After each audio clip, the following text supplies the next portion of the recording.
Assalamualaikum warahmatullahi wabarakatuh. Untuk materi kali ini adalah kita akan membahas tentang kewajiban jangka pendek dan jangka panjang ya karena waktunya mepet ya mau mid semester mau ujian akhir semester maka kita materinya harus dikejar ya.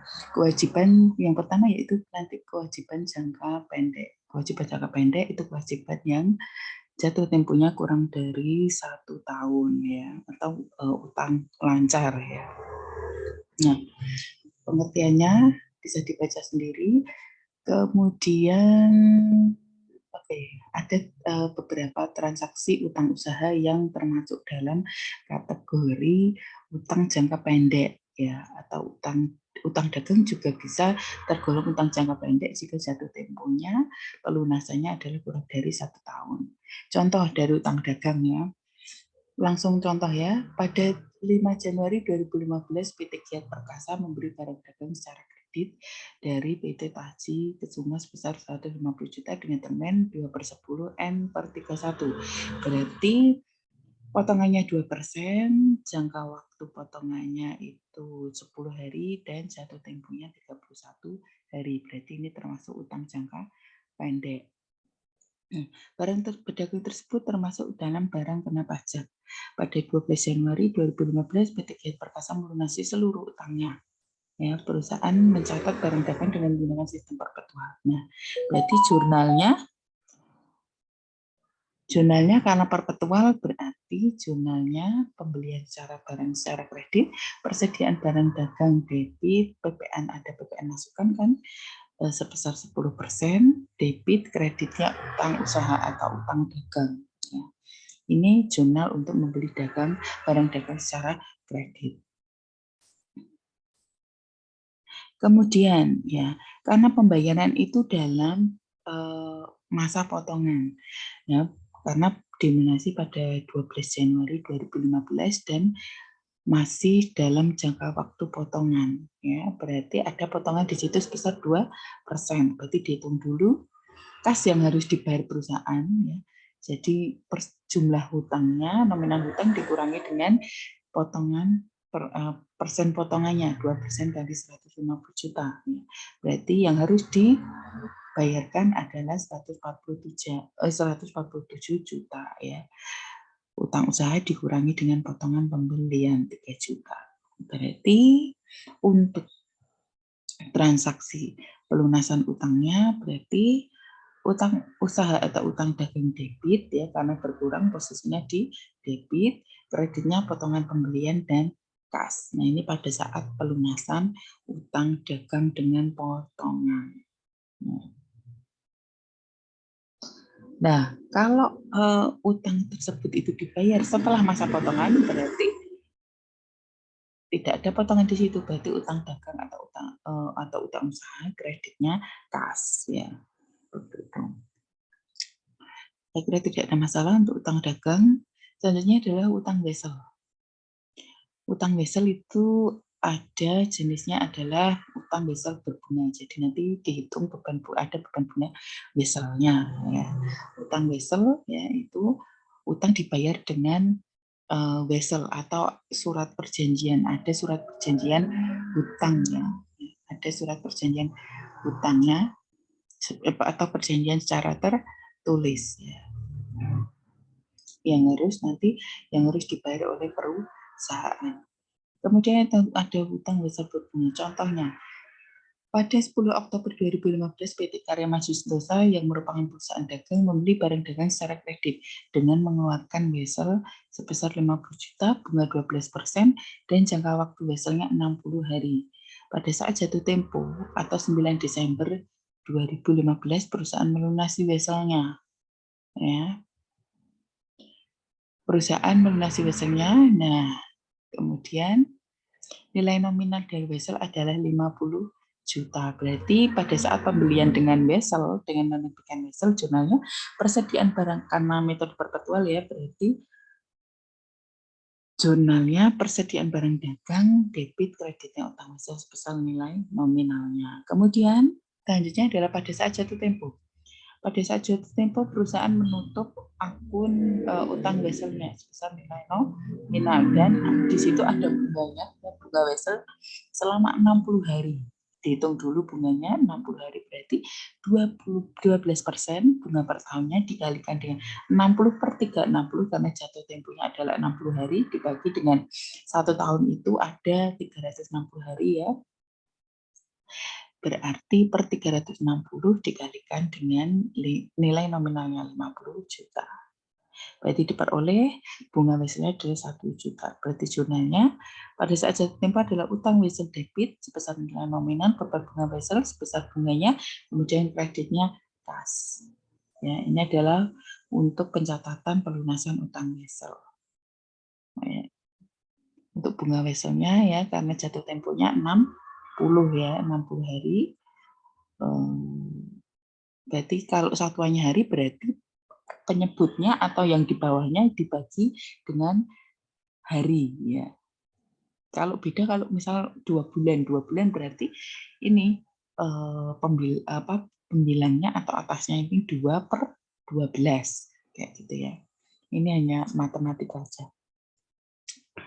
Kemudian, nah ini contoh, misalkan utang Wesel itu memiliki jangka waktu 90 hari. Ya. Waktu jatuh tempo utangnya yaitu tanggal 8 Januari 2016.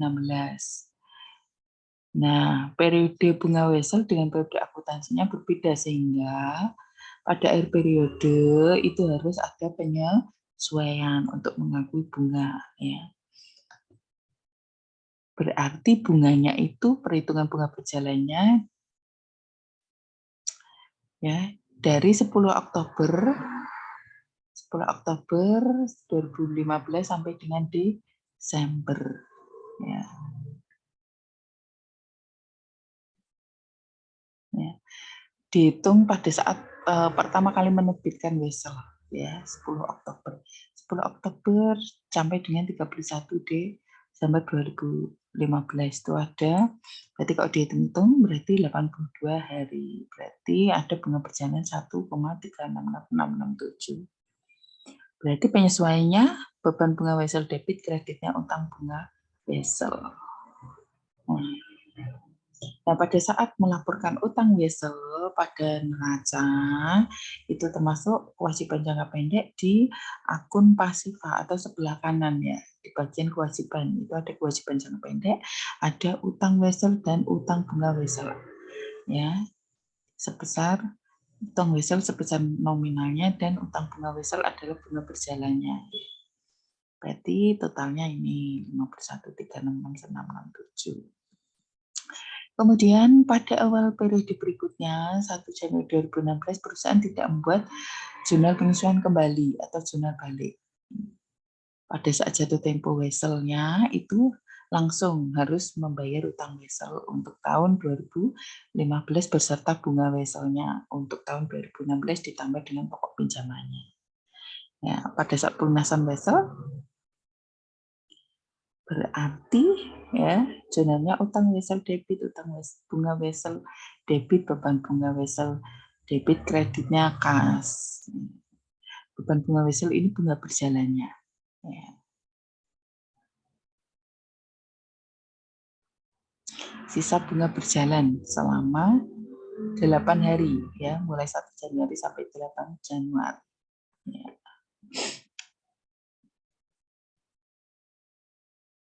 Kemudian pada awal periode berikutnya atau 1 Januari 2016 bisa membuat jurnal penyesuaian atas jurnal balik atas bunga Wesel, maka pada saat jatuh tempo ya, ini tadi kasusnya kalau tidak membuat jurnal balik. Kemudian yang kedua ini adalah kalau membuat jurnal balik, ya kasusnya membuat jurnal balik atas bunga Wesel. Pada saat jatuh tempo perusahaan mencatat seluruh bunga Wesel selama 90 hari. Ya. 90 hari dihitung dulu bunganya, diperoleh, nah baru dibuat jurnal balik pada awal periode. Jurnalnya utang bunga Wesel, debit, kreditnya beban bunga Wesel, kredit.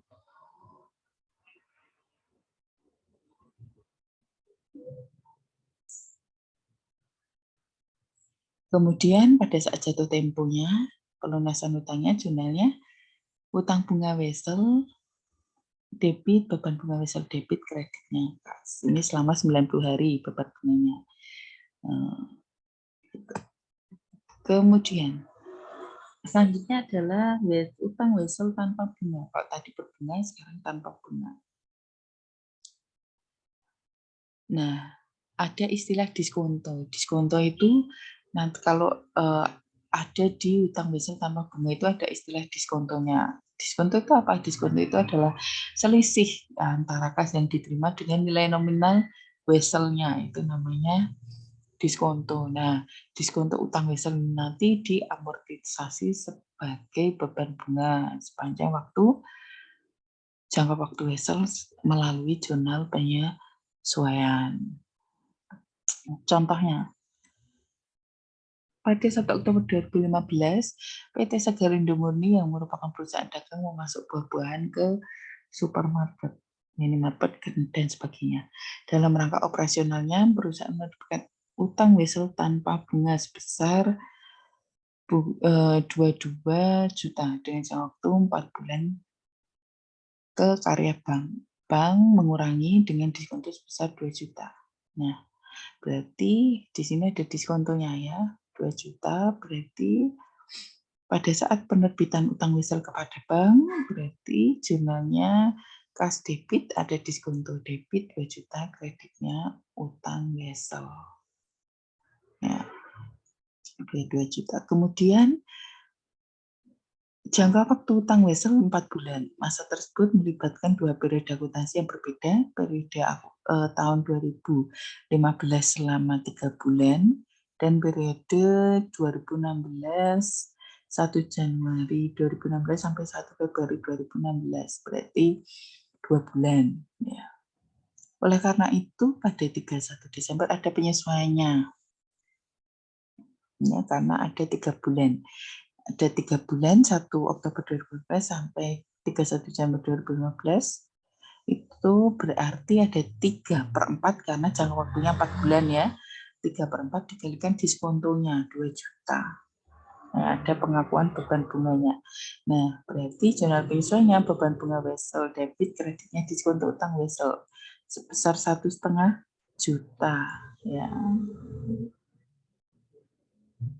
Itu pencatatan amortisasi diskonto selama 3 bulan.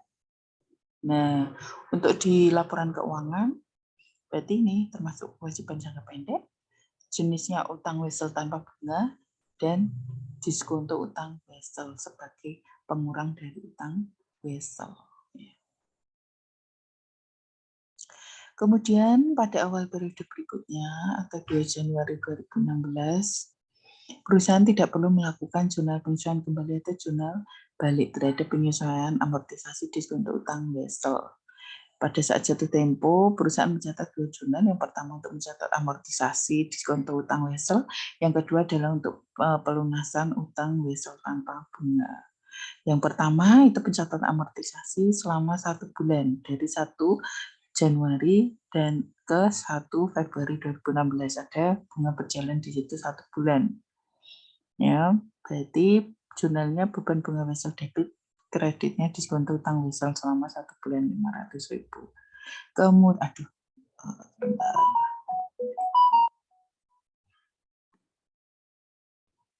bentar.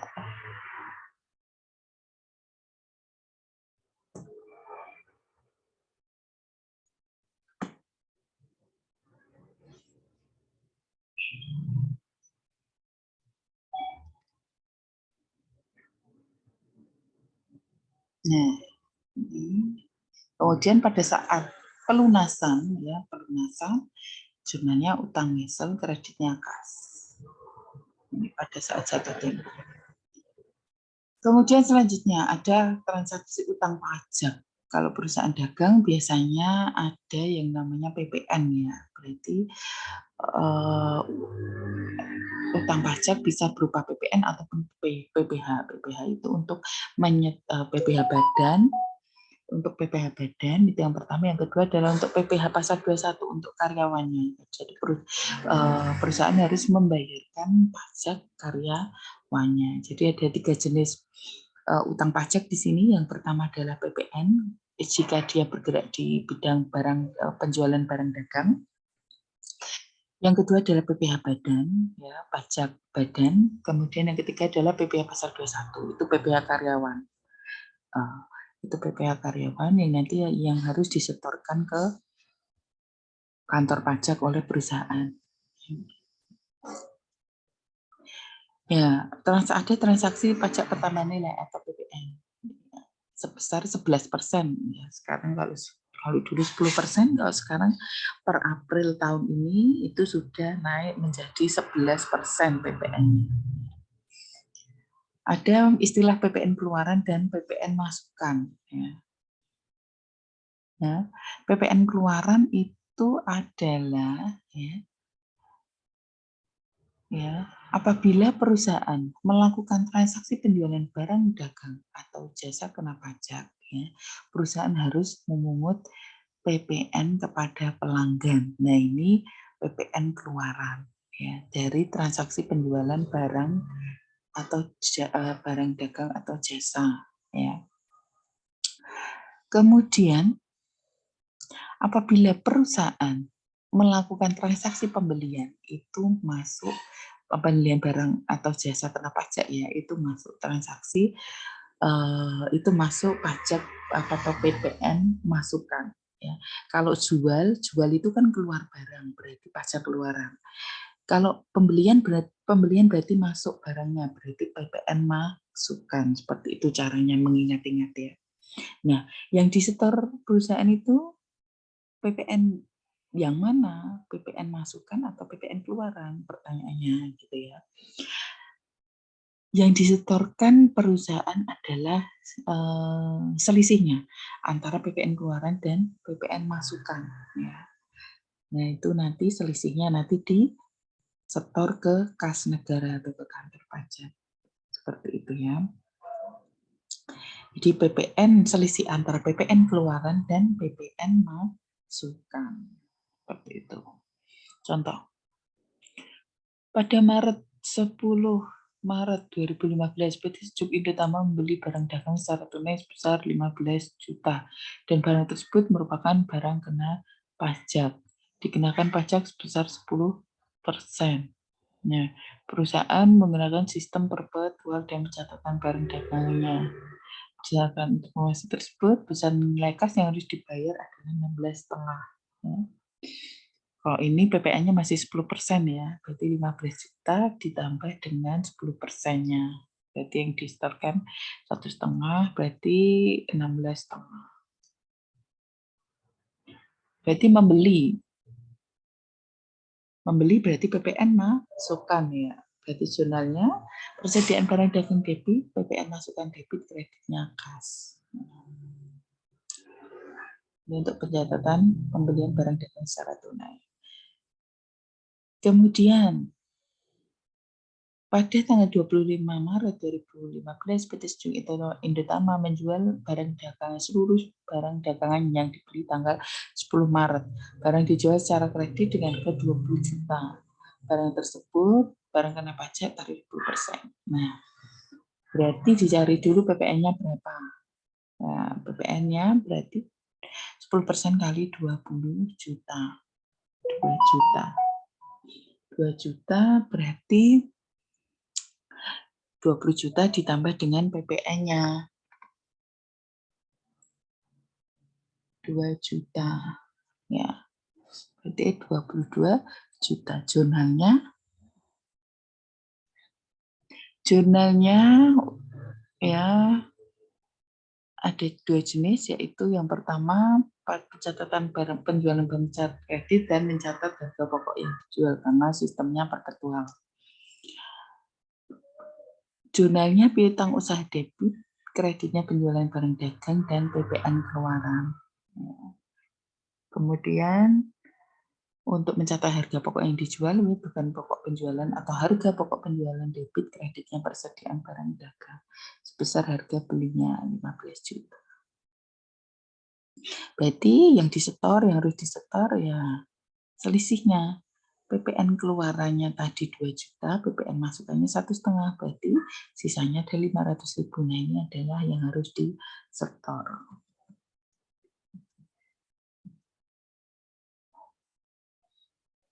Nah, berdasarkan Undang-Undang Perpajakan, pembayaran PPN itu dapat dilakukan pada tanggal 10 pada masa atau bulan pajak berikutnya. Artinya pembayaran PPN itu dapat dilakukan pada tanggal 10 April 2015.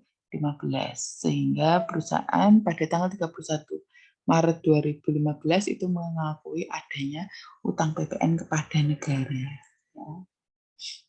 Karena ada utang PPN di situ ya, karena ini akhir bulan kan harus mencatat, sementara pembayaran dilakukan pada tanggal 10, berarti kan muncul utang. Ya. Berarti jurnalnya PPN keluaran debit, kreditnya PPN masukan, dan utang PPN. Nah, pada saat disetorkan tanggal 10 ke kas negara, berarti jurnalnya utang PPN debit, kreditnya kas. Kemudian ada transaksi penghasilan badan. Badan itu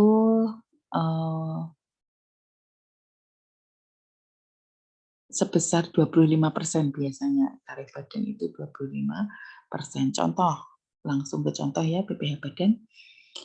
Pada akhir tahun 2015, PT Cipta Harapan melaporkan laba sebelum pajak menurut Undang-Undang Perpajakan sebesar 500 juta dengan tarif 25%. Nah, berdasarkan laba tersebut, maka PPh badannya 125 juta ya. 125 juta PPh-nya. Ya, dari 25% dikalikan dengan 500 juta labanya. Ya. Nah, apabila pembayaran PPh badan dilakukan sesuai Undang-Undang Perpajakan, itu paling lambat itu adalah 25 April. Berarti di situ perusahaan harus mengakui adanya utang pajak PPh badan. Ya. Pada akhir periode 31 Desember. Berarti jurnalnya untuk mencatat pengakuan utang PPh badan ke negara adalah beban PPh badan debit, kreditnya utang PPh badan 125 juta. Kemudian pada saat pembayarannya ya ke kas negara, berarti jurnalnya utang PPh badan debit, kreditnya kas. Selanjutnya transaksi pajak penghasilan karyawan. Ya. Karyawan contohnya ya ini diambil contoh maju berdikari. Perusahaan tersebut memiliki kebijakan penggajian karyawan, yaitu setiap tanggal 20 melakukan rekapitulasi terhadap seluruh gaji karyawan dan tanggal 25 melakukan pembayaran gaji. Penyetoran pajak karyawan dilakukan setiap tanggal 5 pada bulan berikutnya. Pada tanggal 20 Mei 2015, berdasarkan rekapitulasi, gaji dan upah seluruh karyawan perusahaan adalah 755 juta. Setelah dilakukan perhitungan, besarnya pajak penghasilan karyawan atau PPh pasal 21 adalah sebesar 11.325. Nah, berdasarkan transaksi tersebut, besarnya nilai utang upah dan gaji, berarti selisihnya 755 dikurangi dengan 11.325. Berarti jurnalnya pada saat rekapitulasi gaji, beban upah dan gaji debit sebesar gaji yang dibayarkan perusahaan, kemudian utang upah dan gaji ya, selisihnya ya, selisih setelah dikurangi PPh karyawan, kemudian utang PPh karyawan ya, menjadi utang karena belum disetorkan ke negara ya, dan belum dibayarkan sebagai gaji, berarti menjadi utang. Kemudian pada saat pelunasan utang upah dan gaji karyawan perusahaan, berarti utang upah gaji kreditnya kas. Pada saat pelunasan PPh karyawan ke kas negara, berarti jumlahnya utang PPh karyawan debit, kreditnya kas.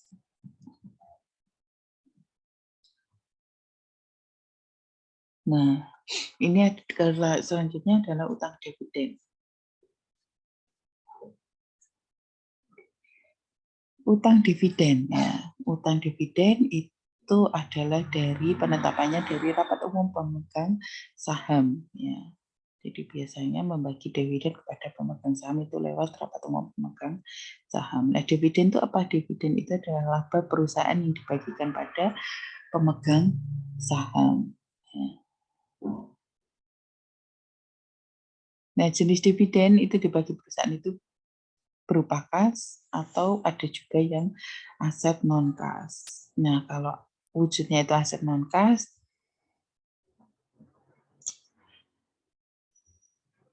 dividen yang dibagikan dicatat di debit, kemudian saldo laba sebesar nilai wajarnya aset itu yang diserahkan. Ya. Untuk contoh lebih konkretnya, kita lihat. Pada tanggal 25 Desember 2015, PT Karunia Sejati berdasarkan rapat umum pemegang saham mengumumkan adanya pembagian dividen sebesar Rp25 per lembar saham dan saham yang beredar adalah 1,75 juta lembar. Dividen tersebut akan dibayar 20 Januari 2016. Nah, berarti dicari dulu nilai dividen yang diumumkan berarti nominalnya berapa? Nominalnya 25 per lembar saham dibalikan dengan jumlah lembar saham yang beredar, berarti sebesar 43.750. Jadi pada saat pengumuman dividen jurnalnya, perusahaan membuat jurnal saldo laba debit kreditnya utang dividen sebesar 4 yang diumumkan 43.750. Ya. Kemudian pada saat pembayaran tanggal 20 Januari 2016 pada saat pembayaran dividen jurnalnya utang dividen pada kas.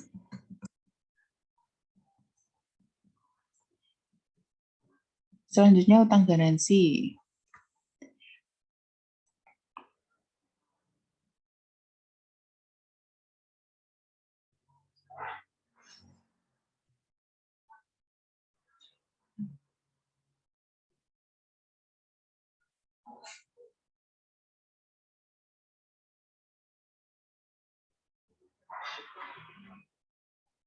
Selanjutnya utang garansi.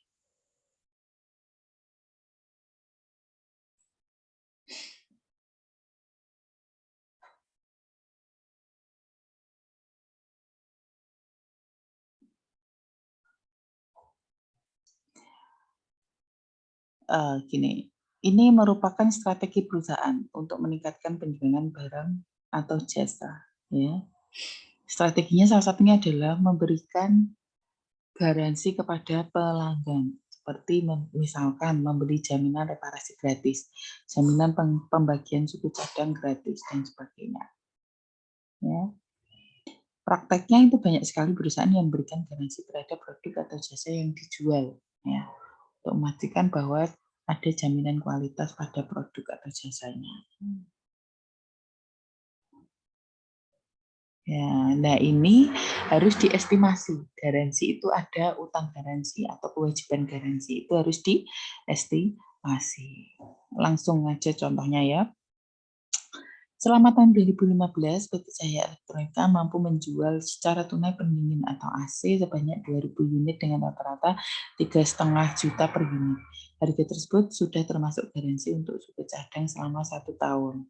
Nah, berdasarkan pengalaman pada periode sebelumnya, perusahaan mengestimasi bahwa 1% atau 20 unit dari produk akan rusak dan beban reparasi akan muncul yakni 200.000 per unit. Kemudian pada tahun 2015 perusahaan menerima tuntutan sebanyak 5 unit AC yang rusak dan melakukan reparasi dengan beban 875.000. Nah, pada akhir periode perusahaan melakukan estimasi terhadap kemungkinan beban garansi yang dikeluarkan pada periode berikutnya yang berasal dari penjualan tahun 2015. Ya. Ini kita buat dulu jurnal penjualan, ya. Jurnal penjualan tahun 2015. Berarti lakunya 2000 unit, harga per unitnya 3,5, berarti 3,5 kali 2.000, berarti kas debit penjualan kredit sebesar 7M ya, 2.000 kali 3,5. Kemudian ada beban reparasi yang timbul sebesar 875.000. Berarti jurnalnya beban garansi debit, kreditnya persediaan suku cadang 875.000. Nah, kemudian dilakukan perhitungan estimasi atas utang garansi pada akhir periode. Misalkan penjualannya 2.000 unit, kemudian estimasi yang rusak asumsinya 1%, berarti jumlah estimasi yang rusak 20 unit. Kemudian dikurangi dengan jumlah unit yang rusak. Misalkan jumlah unit yang rusaknya 5 unit. Berarti jumlah unit yang rusak yang diestimasi akan direparasi adalah 15 unit. Misalkan ditetapkan beban reparasinya per unitnya 200.000. Berarti estimasi utang garansinya tinggal dikalikan 15 unit dikalikan dengan 200.000, 3 juta. Ya.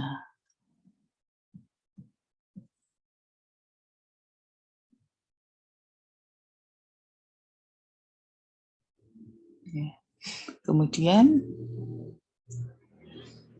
jumlahnya beban garansi debit, kreditnya utang garansi kredit.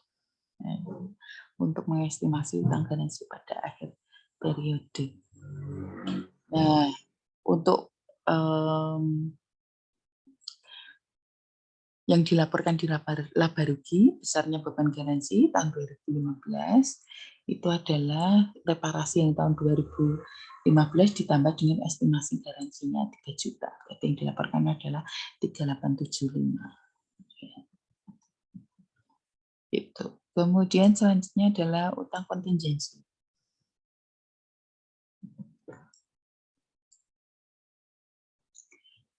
Utang kontingensi ya dibedakan utang dibedakan bisa dibedakan menjadi dua ya, utang yang sudah pasti dan utang kontingensi. Kalau utang yang sudah pasti itu sudah pasti, tidak tergantung dengan kondisi yang masa yang akan datang. Nah, kalau utang kontingensi itu transaksi yang terjadi pada periode lalu dan akan menimbulkan suatu kewajiban yang masih tergantung pada terjadinya peristiwa yang masa yang akan datang. Ya.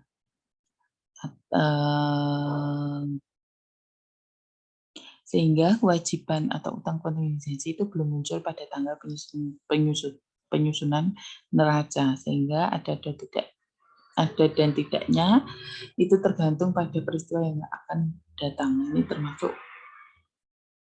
utang yang belum pasti seperti itu ya. Nah karena tidak pasti itu maka harus diestimasi,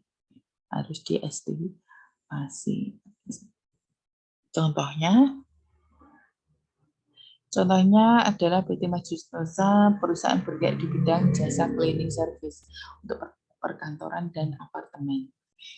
Hingga 31 Desember 2015, perusahaan masih bersengketa dengan KPP di peradilan pajak terkait dengan besarnya pajak yang terutang. Berdasarkan penyidikan terakhir, perusahaan dinyatakan kurang bayar 250 juta. Nah, sampai tanggal pelaporan keuangan, sengketa belum terselesaikan. Berdasarkan peristiwa tersebut, apakah sengketa pajak harus diakui oleh perusahaan sebagai kewajiban? Nah, hal ini tergantung peradilan pajak, karena kemungkinan timbulnya kewajiban dan besarnya nilai yang akan dibayar itu tergantung pada keputusan peradilan pajak. Nah, ini yang namanya utang kontingensi. Nah, sengketa kurang bayar itu memiliki potensi untuk menjadi kewajiban sesungguhnya di masa yang akan datang. Tetapi kalau menurut SHK tahun 2009 itu melarang utang kontingensi untuk diakui sebagai kewajiban, meskipun kewajiban kontingensi itu harus diungkapkan laporan keuangan. Nah, ini adalah contoh utang kontingensi. Kemudian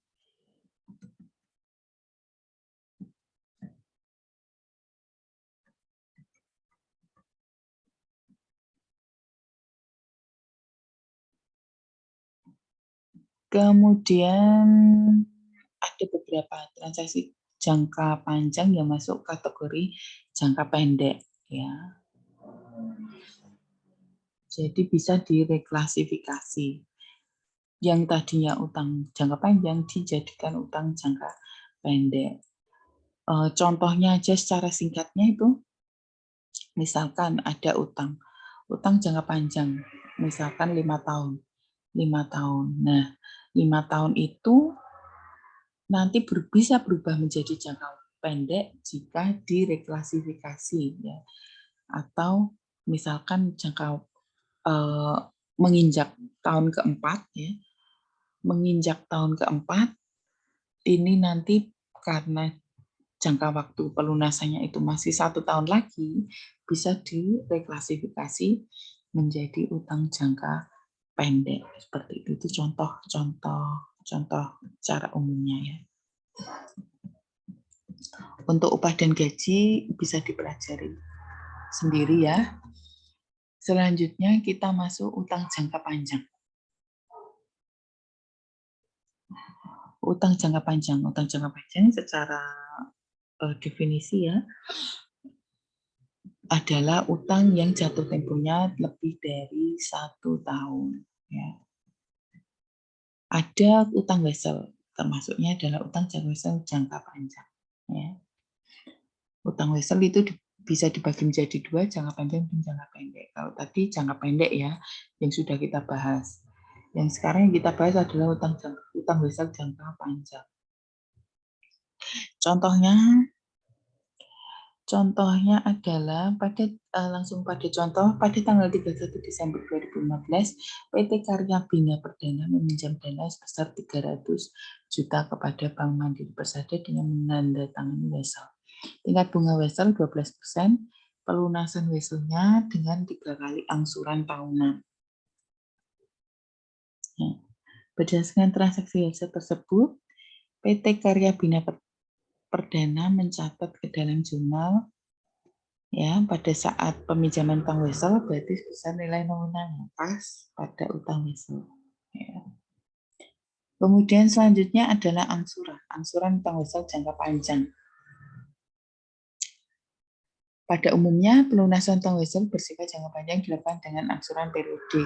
Nilai angsuran ini terdiri dari pokok pinjaman dan bunga wesel yang telah menjadi beban sampai dengan saat masa pembayaran angsuran. Nah, besarnya nilai angsuran utang itu bisa dengan 2 cara. Yang pertama adalah besarnya nilai angsuran utang yang tidak sama setiap periode angsuran. Yang kedua adalah besarnya nilai angsuran sama setiap periode angsuran. Nah, selanjutnya untuk menghitung besar nilai angsuran yang tidak sama setiap periode angsurannya, contohnya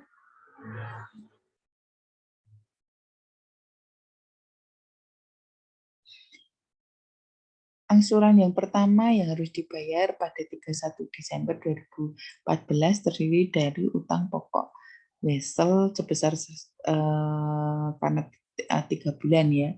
Berarti 300 juta nilai nominalnya dibagi 3. Ditambah dengan bunga weselnya 12%, ya, dikalikan dengan 300 juta. Oh, maaf, ini 3 tahun, ya. Jatuh temponya 3 tahun, ya. Berarti 300 juta dibagi 3, 300 juta per tahunnya. Kemudian untuk bunga weselnya berarti per tahunnya 12% dikalikan 300 juta.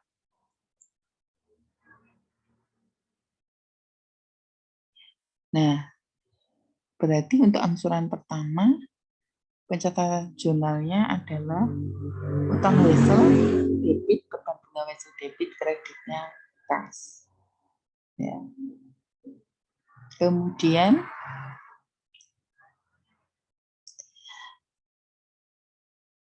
angsuran kedua angsuran kedua itu harus dibayar pada 31 Desember 2015 yang terdiri dari sebagian pokok pinjaman dan bunga wesel.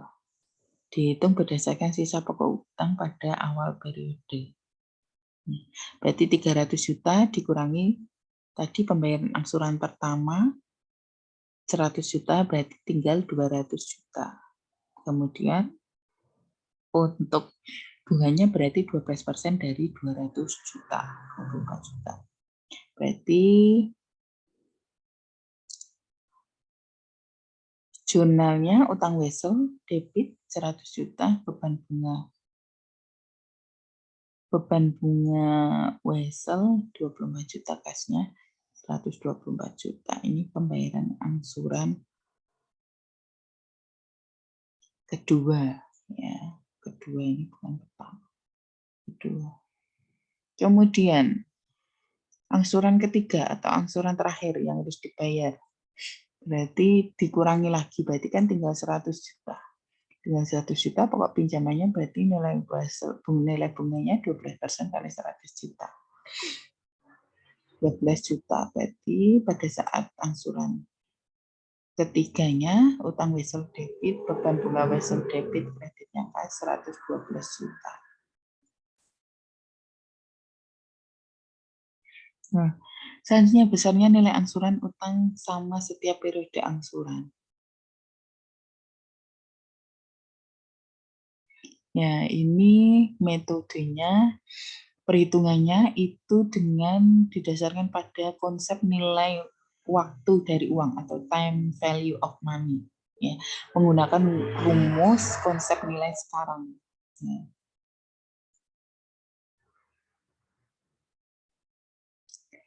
Nih, nilai misalkan nilai pinjamannya 300 juta dengan tingkat bunga 12% diangsur selama 3 tahun, maka nilai nominal tersebut dibagi dengan faktor diskonto anuitas atau diskon faktor annuity, ya. Ya. Cari nanti ada tabel, ya. Ada tabel diskonto, dicari kolomnya persennya bunganya, berarti bunganya kan 12%, karena 3 tahun periodenya berarti nanti baris ketiga. Coba dilihat dulu. Nah, ini tabel diskontonya. Dicari 12%. Jadi ini yang atas ini menunjukkan bunganya, yang bawah menunjukkan periodenya. Nah, periode 3 tahun berarti 3 ditarik ke atas sampai 12%. Berarti diperoleh angka 2,4018. Berarti nilai nominalnya dibagi dengan faktor diskontonya tadi 2,4018, ya. Berarti dibulatkan, ya, menjadi 124.906,20. Berarti angsuran utang weselnya per tahun itu dan bunga plus bunga weselnya itu adalah ini, ya, 124.906,20. Nah, bersifatnya tetap. Nah, berarti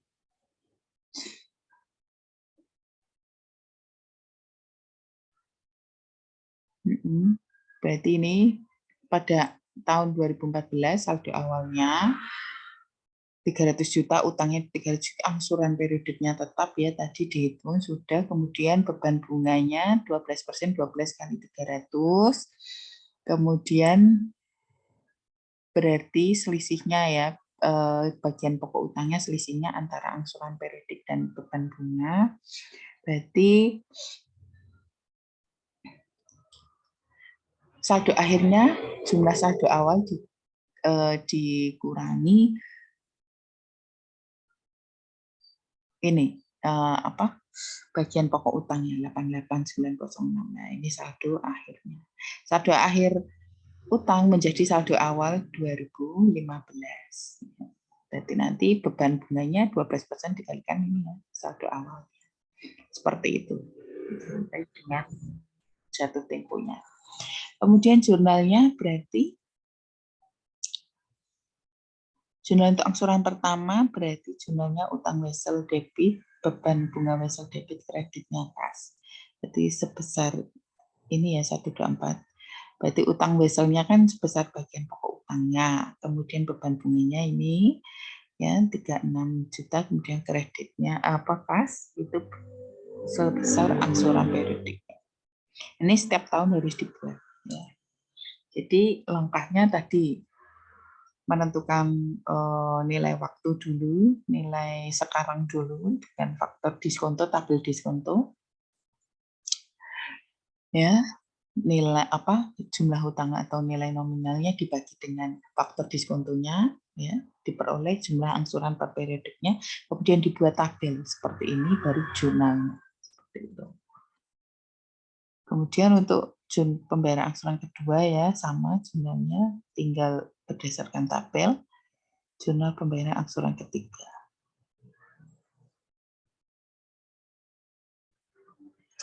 Selanjutnya adalah utang obligasi. Obligasi jangka panjang ya.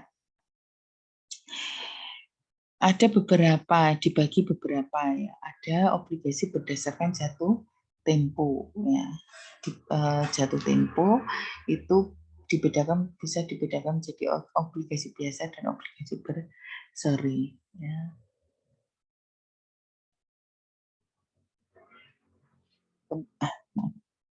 Kemudian ada obligasi berdasarkan bentuk. Bentuk bisa dibandingkan menjadi dua, yaitu atas nama atau atas unjuk. Ya. Kemudian ada berdasarkan jaminan. Ada dibedakan ke dalam obligasi yang dijamin dan obligasi yang tidak dijamin. Dan obligasi yang sifatnya dapat ditukar dengan saham. Bisa ada yang dapat ditukar, jenisnya ada yang dapat ditukar dan tidak dapat ditukar.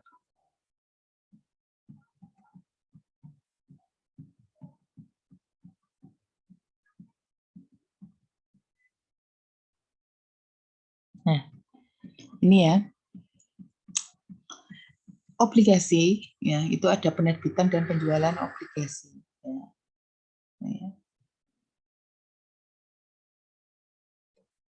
Ada hal-hal yang perlu diperhatikan pada saat perusahaan menerbitkan obligasi, yaitu yang pertama tanggal pengeluaran obligasi, yang kedua adalah nilai nominal obligasi, yang ketiga adalah tingkat suku bunga nominal, 4 adalah tanggal jatuh tempo obligasi, 5 adalah tanggal bunga obligasi, 6 adalah tingkat bunga pasar. Ya.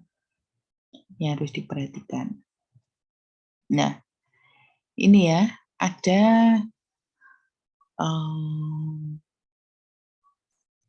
bisa dibuat skema untuk perhitungan obligasi. Jika bunga nominal sama dengan bunga efektif, maka kursnya 100%. Berarti nominal, jumlah nominal sama dengan jumlah bunga efektif, berarti kursnya 100%. Kalau bunga nominal kurang dari bunga efektif, maka kurs kurang dari 90% adalah timbul diskonto. Kemudian selanjutnya bunga nominal lebih besar dari bunga efektif, maka kursnya lebih dari 100% maka timbul premium. Atau bisa juga dihafalkan. Kurang dari 100% berarti diskonto. Lebih dari 100% berarti premium. Kemudian ada istilah nilai teoritis utang obligasi. Ya, itu adalah besarnya nilai atau harga jual obligasi yang merupakan nilai sekarang atau nilai tunai dari besarnya nilai bunga obligasi periodik di masa yang akan datang. Nah, contohnya ya mengenai nilai sekarang dari konsep obligasi. PT Sumber Rezeki menerbitkan obligasi pada tanggal pengeluarannya 1 Januari 2014 dengan total nilai 500 juta. Bunga nominalnya atau kuponnya itu sebesar 14%. Sedangkan bunga efektifnya atau bunga pasarnya adalah 12%. Nah ini, bunga nominal lebih besar lebih besar dari bunga efektif, berarti premium. Ya, ini berarti nanti ada premiumnya istilahnya. Kemudian, saya lanjutkan, jangka waktu utang obligasi 2 tahun. Jatuh tempo 1 Januari 2016 dengan tanggal bunga 1 Januari dan 1 Juli.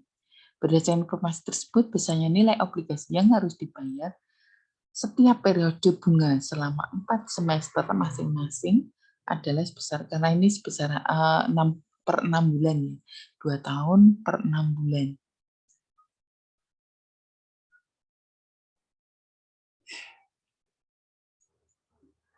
Berarti ada 4 semester.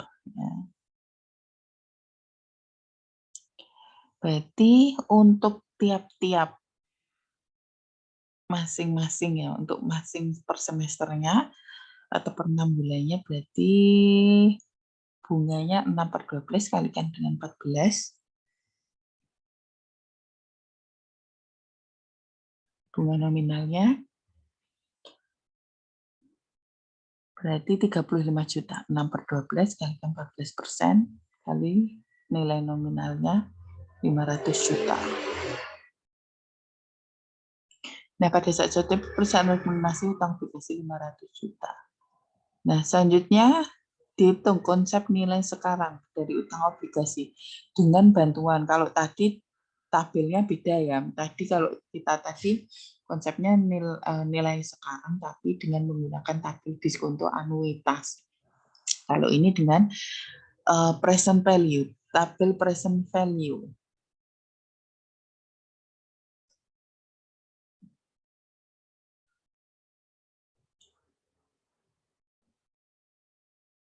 Untuk tabel present value bisa juga dengan rumus, bisa juga dengan tabel, tapi lebih gampang ke tabel. Kalau rumus kalian harus menghitung seperti ini ya. Ya, jadi ini rumusnya CPN plus ya, 1 plus I itu bunganya ya. Bunganya kemudian dibagi dengan periodenya. Ya, periode per bulannya. Jadi CPN itu kupon besarnya nilai buku nominalnya, nilai bunga nominalnya. Tadi per periode berarti 35 juta, 35 juta per 1 ditambah I itu tingkat suku bunga efektifnya 6%, berarti 0,06, berarti 1 plus 0,06, kemudian ini adalah karena 4 semester, 2 tahun ada 4 semester, berarti ini 1, 2, 3, 4.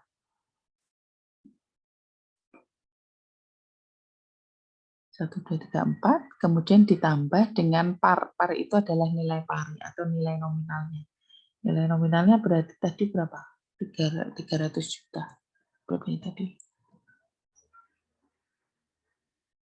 Oh, 500 juta. Berarti ini 500 juta. Ya. 1 plus nih. 1 plus 0,06. 1,006 pangkat 4. Nah, ini kalau rumusnya. Daripada pusing ya, rumusnya langsung saja pakai tabelnya. Caranya gampang, nilai sekarang dari anuitas dari kupon plus nilai sekarang dari obligasi. Kemudian ditambahkan. Ya. Nanti bisa dilihat 35 kali waktunya berarti N-nya 4 ya. N-nya 4, kemudian bunga efektifnya 6%. Dicari ke atas tabelnya. 4, 6%. 4, 6%. Seperti ini. Ya, dicari ke atas.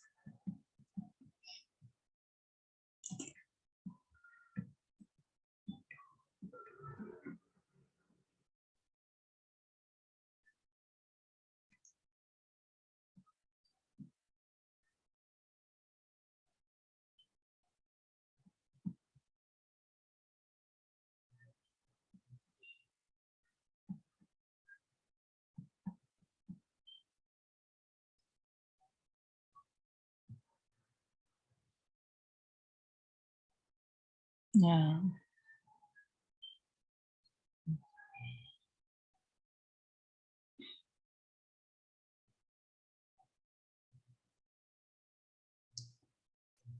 Gitu, tinggal ditambahkan. Kalau ini nilai dari anuitas itu tabel yang tadi ya, tabel yang anuitas tadi. Tabel ini beda tabel ya. Satu tabel anuitas, satu tabel nilai sekarang. Nah, kalau nilai sekarang berarti tadi 0, berapa tadi? 0,79 sekian ya.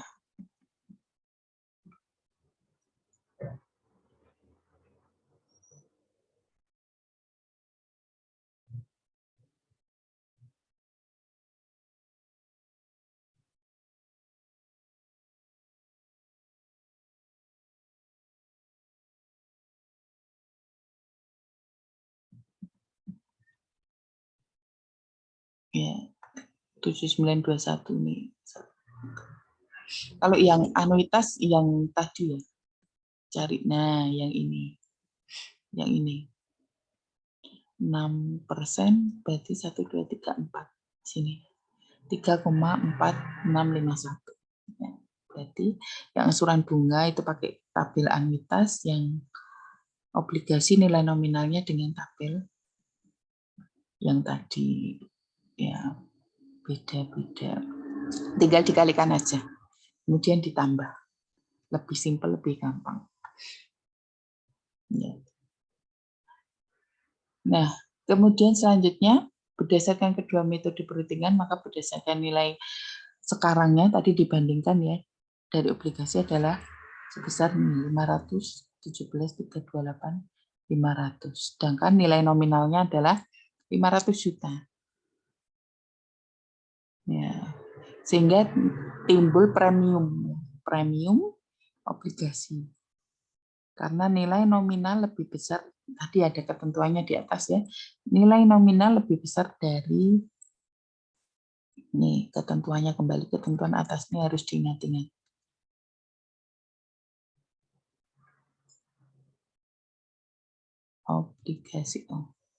Obligasi nilai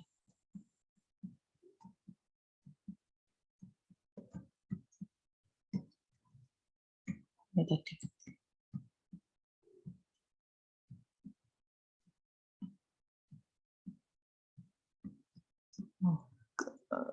Bentar, nilai nominal.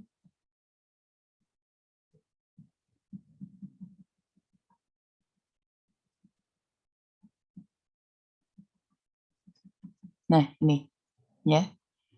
Nilai nominal lebih besar dari efektif, maka timbul premium atau lebih dari 100%. Ini harus dihafalkan. Maaf.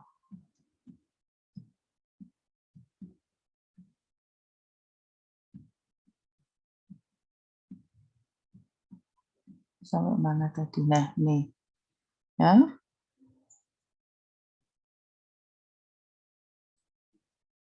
Kemudian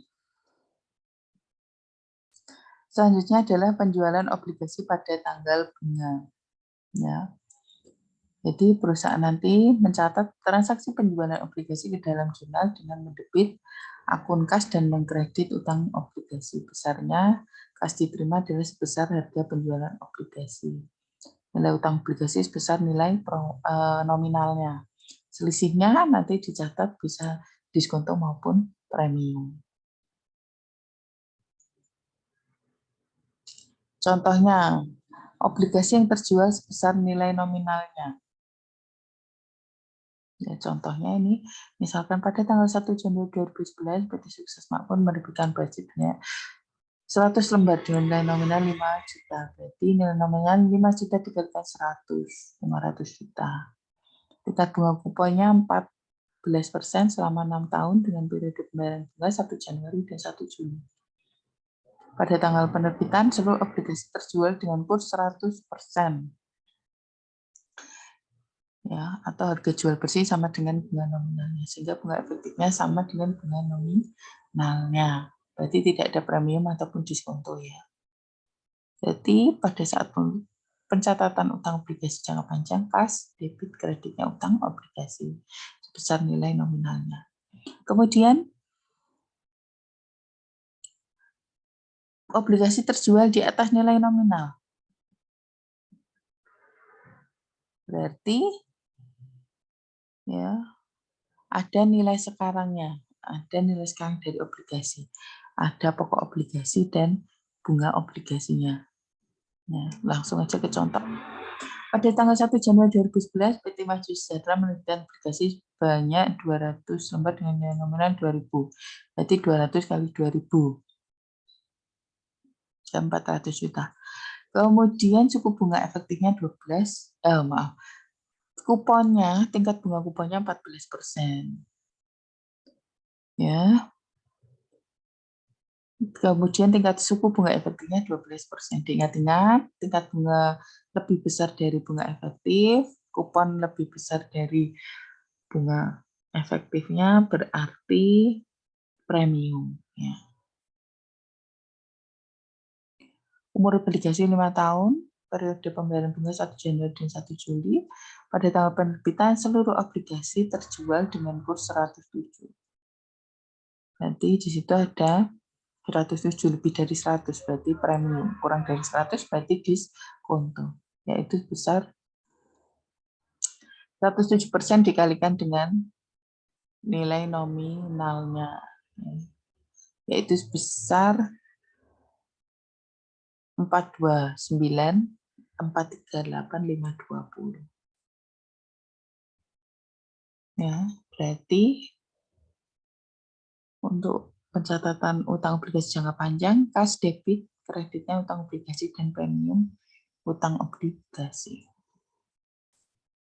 Dan ya, obligasi terjual di bawah nilai nominal, berarti ada diskonto. Ya, ada diskonto. Berarti nilai nominalnya 300 juta ya, 300 juta, kemudian kursnya 96%, 96% ya, dikalikan dengan nilai nominalnya, diperoleh 289.464.810. Berarti jurnalnya kas, debit, ada diskonto di situ ya, selisihnya dengan nilai nominal, kreditnya utang obligasi. Utang obligasi itu selalu dicatat sebesar nilai nominalnya ya. Jika ada selisih ya, jika ada selisihnya berarti itu masuk diskonto atau premium. Tergantung. Kalau lebih dari 100% berarti premium. Kalau kurang dari 100% kursnya berarti diskonto. Selanjutnya penjualan obligasi di antara dua tanggal bunga. Contohnya, pada tanggal 1 Mei 2011, PT Maju Sentosa menjual obligasi sebesar nilai nominalnya dengan kurs 100% atau sebesar 200 juta, jangka waktu 6 tahun, bunga obligasinya 12%, dan periodenya bunganya itu 1 Januari dan 1 Juli. Nah, berdasarkan informasi tersebut, maka muncul bunga berjalan.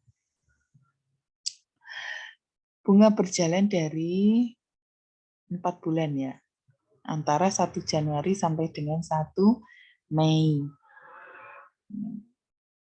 Ada 4 bulan.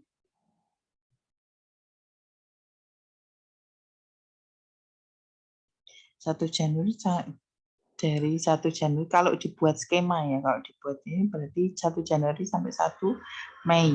Berarti ada 1, 2, 3, 4, ada 4 bulan. Kemudian pembayaran bunganya itu 1 Januari dan 1 Juli. Nah, ini 1 Juli ini pembayaran bunga. Ya.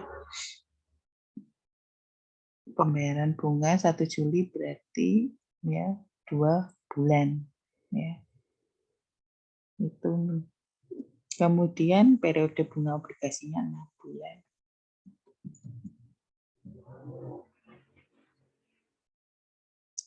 Nah, berdasarkan bagian tersebut, maka penjualan obligasi tanggal 1 Mei menimbulkan bunga berjalan 4 bulan. Ya, yang dibayar terlebih dahulu oleh pemegang obligasi. mulai tanggal 2 Januari 2011 sampai dengan 1 Mei 2011, yaitu 4/12 kalikan bunganya, 12% kalikan nilai nominalnya. Itu sebesar 8 juta berarti. Nah, kemudian ada bunga yang menjadi hak pemegang obligasinya sebesar 2 bulan. Yang tadi mulai dari 1 Mei sampai 1 Juli. 2 bulan. Jadi 2/12 kalikan bunga kalikan nilai nominal. Pada tanggal pembayaran bunganya, perusahaan akan membayar bunga selama 6 bulan semua. Ya, semua dari mulai 2 Januari sampai dengan 1 Juli sebesar 6/12 kali 12% kali 200. Jadi jurnalnya untuk 1 Mei untuk pencatatan penjualan obligasi jangka panjang untuk 1 Mei, kas debit kreditnya utang bunga obligasi, kreditnya utang obligasi sebesar 8 juta. Ya, karena ada bunga berjalannya.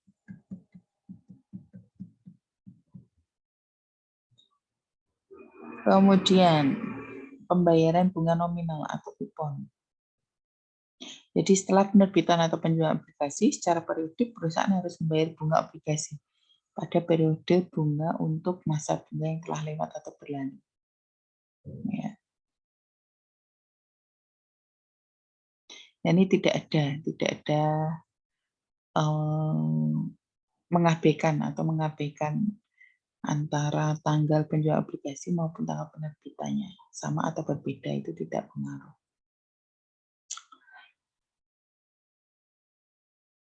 Contohnya, untuk gini diambil contoh PT Sukses Makmur. Dimisalkan bahwa obligasi yang dikeluarkan memiliki tingkat bunga suku nominal sebesar 14% dengan tanggal pembayaran bunga 1 Januari dan 1 Juli. Nah, nominal 500 juta. Jadi perusahaan bayar bunganya ya 6/12 ya, karena pembayarannya per 6 bulan ya. 6/12 kalikan dengan 14% kalikan dengan nilai nominalnya. Itu untuk periode 2 Januari 2004 sampai dengan 1 Januari 2014. Jurnalnya beban bunga obligasi, kreditnya kas. Selanjutnya, untuk semester berikutnya pada tanggal 1 Januari 2015, maka per 31 Desember itu harus dilakukan penyesuaian dulu.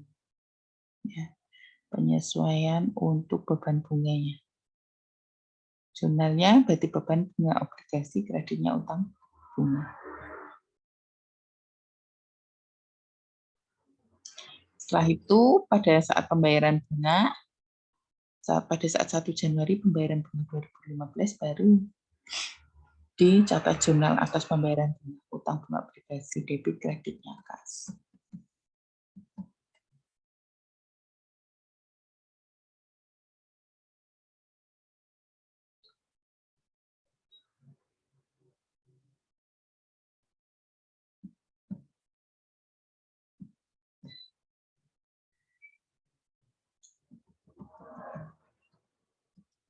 Nah, kemudian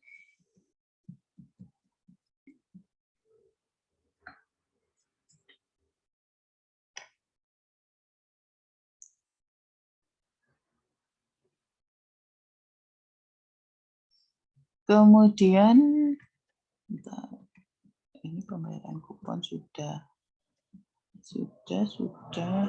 Nah, kemudian pencatatan pembayaran bulan bunga untuk periode bunga berikutnya itu sama ya. Sama.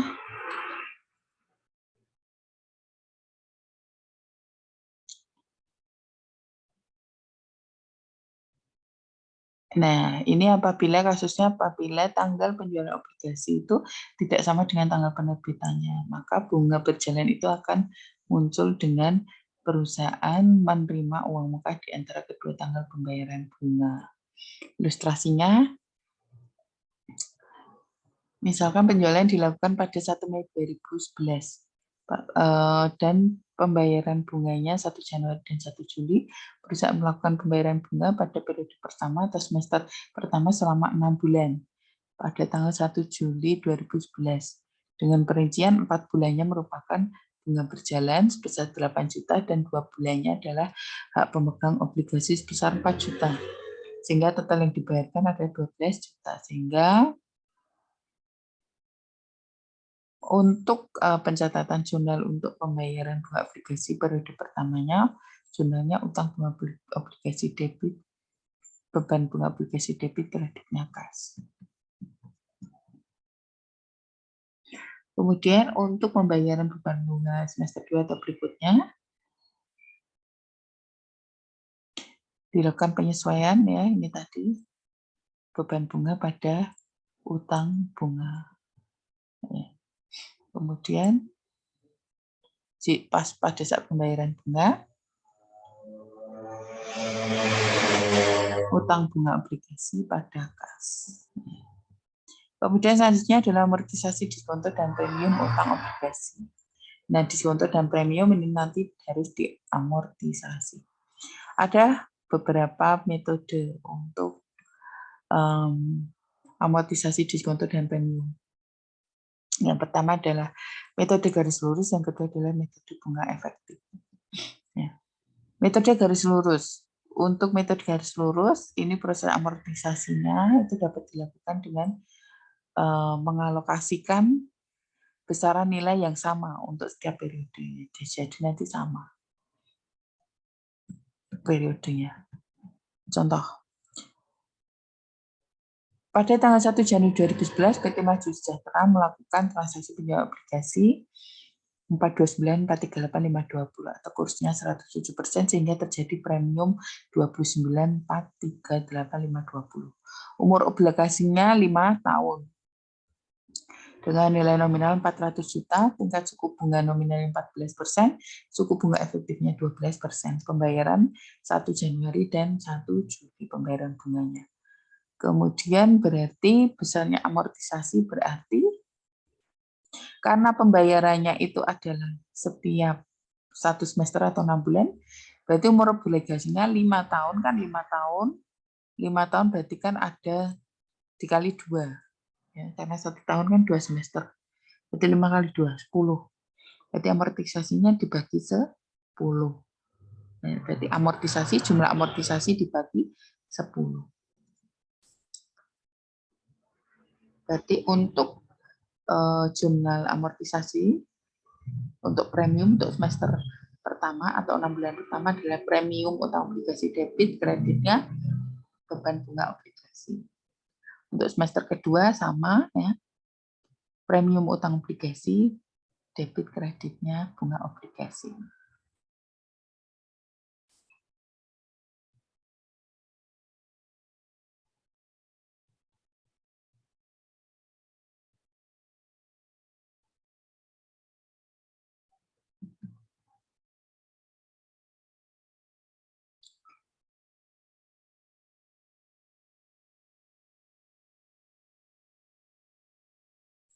Nah, untuk pencatatan amortisasi premium untuk semester 3 dan seterusnya sampai semester 10 itu caranya sama.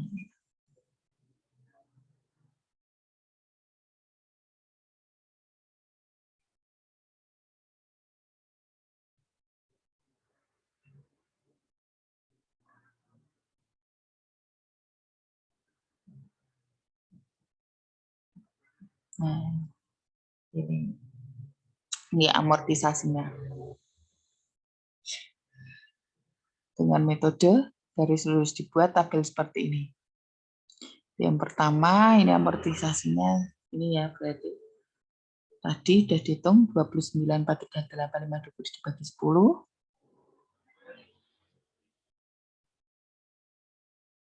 Ya, ini premium yang belum diamortisasi sebesar ini. Sebenarnya amortisasi premium, kemudian nilai bukunya berarti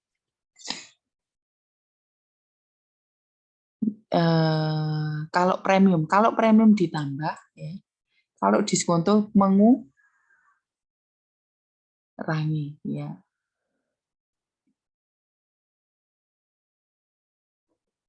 Berarti kalau ini nilai bukunya 429 kan berarti 400.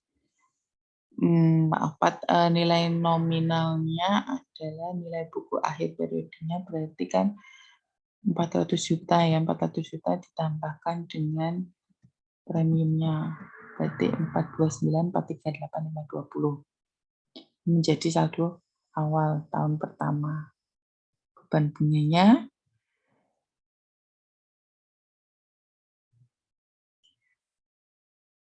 cari nilai nominal dulu, beban bunganya berarti bunga nominal dikurangi dengan amortisasi premiumnya. Ya. Ini beban bunga yang dicatat. Jumlahnya sama. Kemudian bunga nominalnya ini juga sama. Yang tadi 7% ya.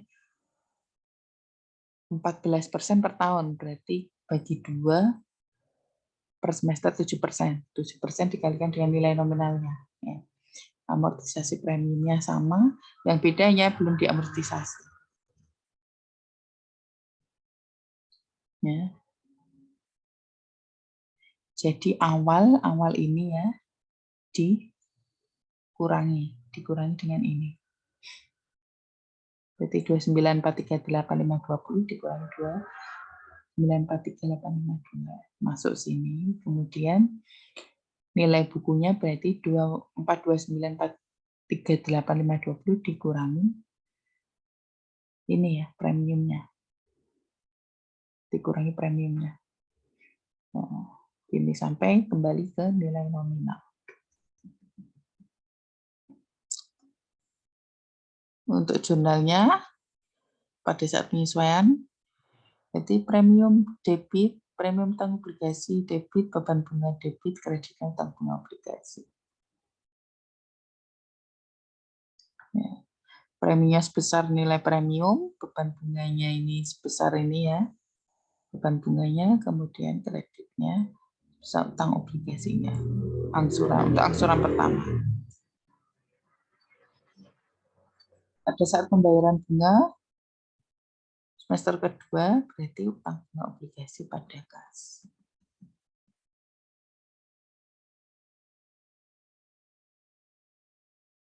Kemudian contohnya jika diskonto, kalau tadi premium ya.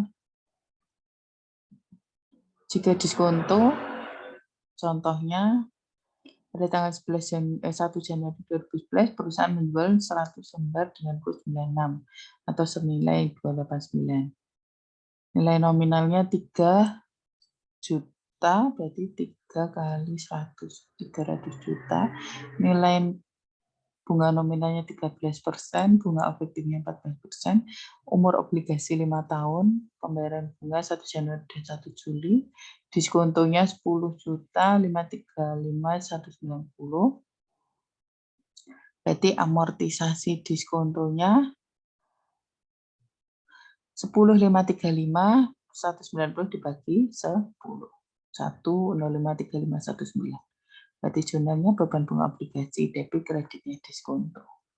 Ini amortisasinya. Kemudian untuk semester kedua sama ya, beban bunga obligasi pada diskonto utang obligasi.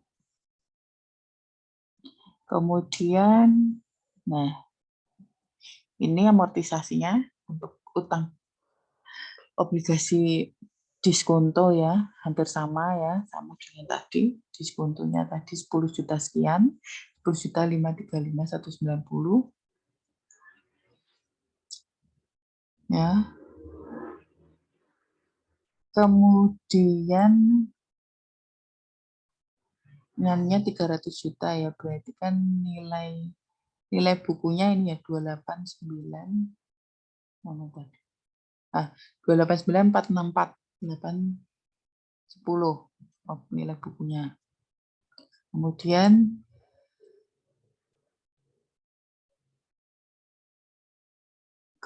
bunga nominalnya tadi 12% per tahun, berarti 6% per 1 semester. 6% kalikan 300 juta nilai nominalnya. Kemudian amortisasi diskontonya tadi sudah dihitung, diskonto dibagi 10. Nah, ini diskonto yang belum amortisasi berarti tinggal dikurangi. Yang awal, satu awal dikurangi dengan amortisasi diskonto. Kemudian nilai bukunya ditambah. Ya, ditambah. Kalau diskonto nilai bukunya ditambah, kalau premium dikurangi. Jadi 289 ditambah dengan diskontonya. Ya. Nah, ini jadi saldo awal tahun kedua. Seperti itu seterusnya. Kemudian jurnalnya berarti untuk pencatatan beban dan amortisasi, beban bunga obligasi debit, kreditnya, diskonto utang obligasi, dan kas. Ya, ini sebesar bunganya, kemudian ini diskontonya, dan ini kasnya. Kemudian pada akhir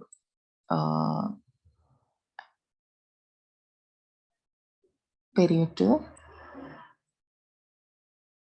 pada akhir periode ini dicatat atau disesuaikan beban bunga obligasi debit, kreditnya, diskonto utang obligasi, dan utang bunga obligasi kredit. Ini pada saat pembayaran bunga obligasi. Kemudian selanjutnya metode bunga efektif.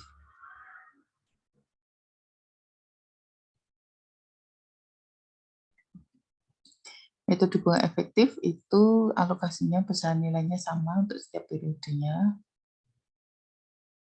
Oh, maaf, untuk metode garis lurus bedanya, kalau metode efektif itu nanti berubah setiap periode. Kalau metode garis lurus itu sama, kalau metode bunga efektif itu dicatat selalu berubah.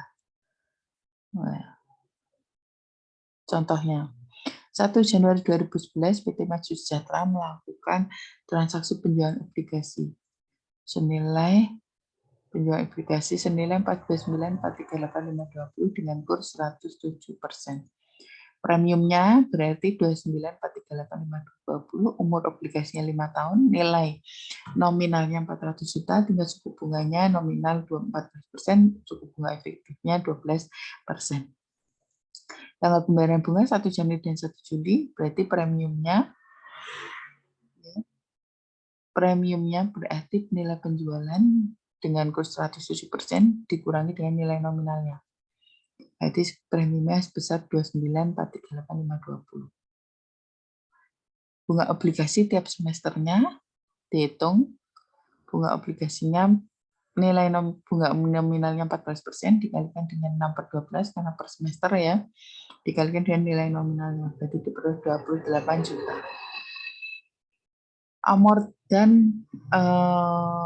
Sehingga amortisasi setiap 6 bulan itu bisa dilihat. Nah, ini nilai jualnya, nilai bukunya atau nilai jualnya, kemudian premiumnya tadi sudah dihitung 29.438.520. Kemudian beban bunganya 12% per tahun, berarti 6% per semester. Bunga nominalnya juga 14% per tahun, berarti 7% per semester. Berarti 6% dari nilai buku awalnya, 6% dikalikan 429.438 ya. Kemudian bunga nominalnya 7% kalikan nilai nominalnya.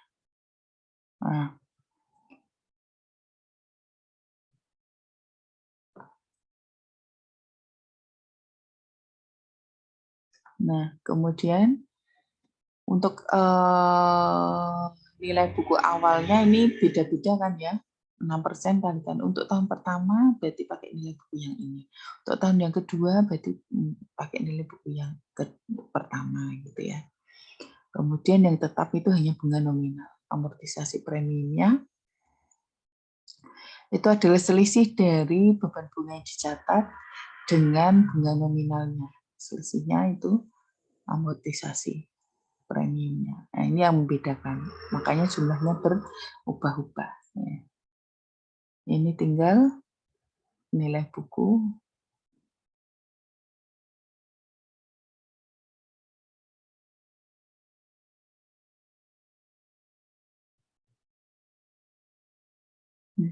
Ini tinggal dikurangi ini. Berarti ini saldo awalnya dikurangi amortisasi premium. Terus seterusnya sampai dengan 0. Ya.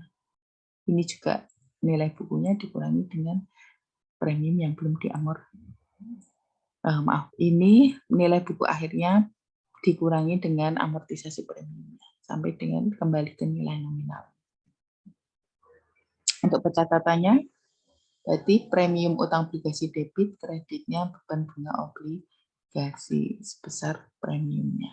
Premiumnya beda-beda ya, mencatatnya setiap semester dicatat. Kemudian untuk pembayaran, ya pembayaran bunga dan amortisasi obligasinya, premium utang obligasi debit, beban bunga obligasi debit, kreditnya kas. Ini sesuai dengan tabelnya. Ini juga sesuai dengan tabelnya.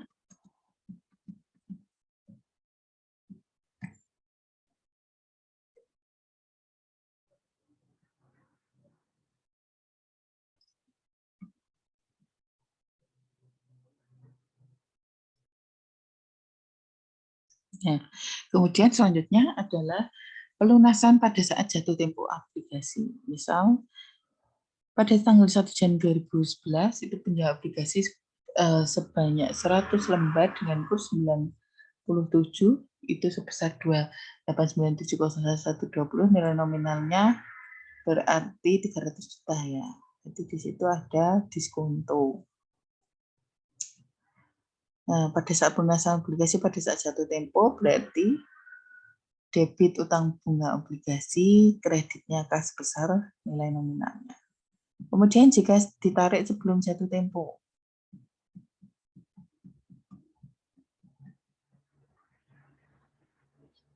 dihitung dulu ya. Misalkan dari contoh ini. Pada tanggal 1 Januari 2011 melakukan transaksi penerbitan penjual obligasi sebesar 429,438,520. Terjadi premium obligasi sebesar 29,438,520. Umur obligasinya 5 tahun, nilai nominal 400 juta, tingkat suku bunganya 14% dan tingkat suku bunga efektifnya 12%. Tanggal pembayaran bunganya yaitu 1 Januari dan 1 Juli, sedangkan amortisasi premium utang obligasi menggunakan bunga efektif. Pada tanggal 1 Maret 2014, perusahaan menarik kembali obligasi tersebut dengan harga 418,948,668. Karena itu penarikan di antara dua tanggal bunga, maka perusahaan itu harus membayar bunga obligasi selama obligasi bunga berjalan. Bunga berjalannya 2 bulan, ya 2 bulan. 2 bulan ya, karena tanggal 1 Maret ya. Tanggal 1 Maret ditarik lagi. Jadi ada 2 bulan, 2 per 12 kalikan dengan 14%, kalikan dengan 400 juta. Sehingga kas yang harus dibayar sebesar, ini bunga berjalannya ini, yaitu sebesar 9,3333 ya. Kemudian, berarti kas yang harus dibayarkan berarti ini 418,949,668 ditambahkan dengan bunga berjalannya.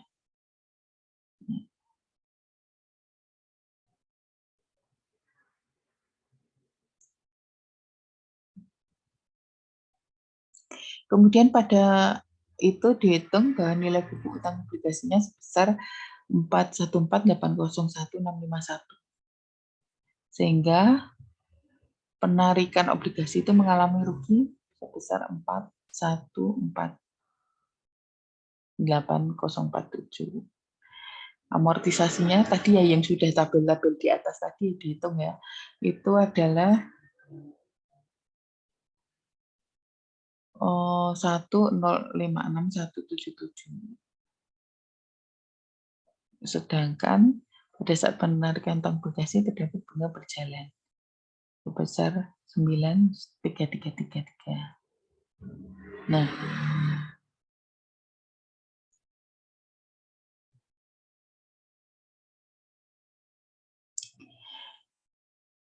Sehingga perhitungan nilai buku obligasinya, total premiumnya, ya, kemudian amortisasi hingga periode terakhir untuk 1 Januari 2014, ya, amortisasinya dihitung ya mulai dari pertama sampai dengan periode terakhir, ya, ditambahkan. Ini nominalnya bisa dilihat di tabel atas, ya, tabel amortisasi perhitungan di atas tadi, ya. Kemudian diperoleh 13.580. Kemudian amortisasi periode 2 Januari 2014 sampai dengan 1 Maret 2014. Itu ada 2 bulan, ya, berarti 2/6. Nah, dikalikan amortisasinya. Udah, berarti premium dikurangi dengan amortisasi, ya, merupakan saldo premium. Ya, kemudian dibandingkan dengan nilai nominalnya, ditambah dengan nilai nominalnya, ya, 414.801, kemudian dikurangkan dengan nilai penarikannya. Berarti ini rugi penarikan utang obligasi. Kemudian di jurnalnya premium utang obligasi, debit beban obligasi kredit sebesar Januari sampai Maret amortisasinya. Kemudian yang kedua adalah untuk mencatat penarikan kembali utang obligasi debit, premium utang obligasi debit, beban bunga obligasi debit, rugi penarikan utang obligasi debit, kreditnya kas.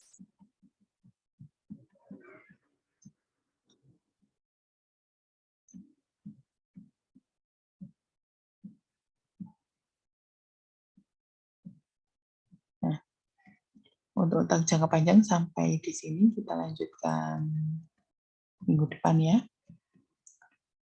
Silakan aksen dengan nama NIM di kolom komentar. Terima kasih.